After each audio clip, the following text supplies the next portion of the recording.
Hi guys! Welcome to Len's Vlog. For today's videos ay sasamahan niyo ako sa pagbili ng aking mga pagkain kasi wala na pong laman yung BH ko eh. Wala na akong pagkain. So, kung college student ka, relate ka dito. Tara, samahan niyo ako. Let's go! Okay guys, on the way na ako sa mall, but malayo-layo pa yung mall. Kailangan ko na magsakay ng bao-bao. So ngayon guys, andito na tayo sa ER Super Mall. So ano na? Tara, samahan niyo ako sa loob. Let's go mga beshi. Alright, andito unang-una sa grocery shopping tips ng mga student, of course. Ako rin, dapat may listahan. Wala kasing tayong splash dito kaya for essential lang ang ating bibilihin. So walang extra muna guys. Sa listahan ngayon, bigas, noodles, etc. na kinakailangan ko sa beach ngayon.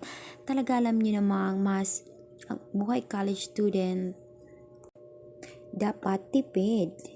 At if may natira, para sa budget, bibili ko na ng chocolate. Reward ko na yon. Okay, so tapos na tayo sa pagpili ng mga noodles.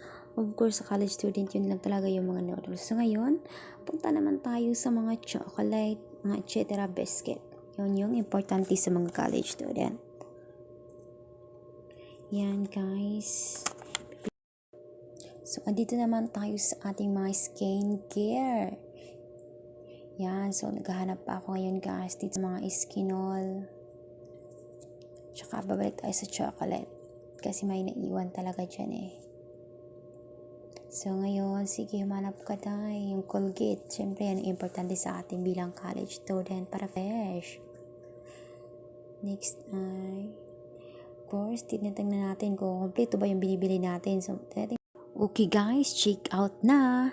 Sana hindi lumagpas sa budget kasi wala lang talagang backup fund, charot. Meron naman kasi ayaw ko lang talagang maubos ang pera ko, shit. Andiyan na pala yung kaba, no? Yung tipong dasal ka na ng dasal, sakto lang yung dala mo. Kinakabahan pa ako, Jol.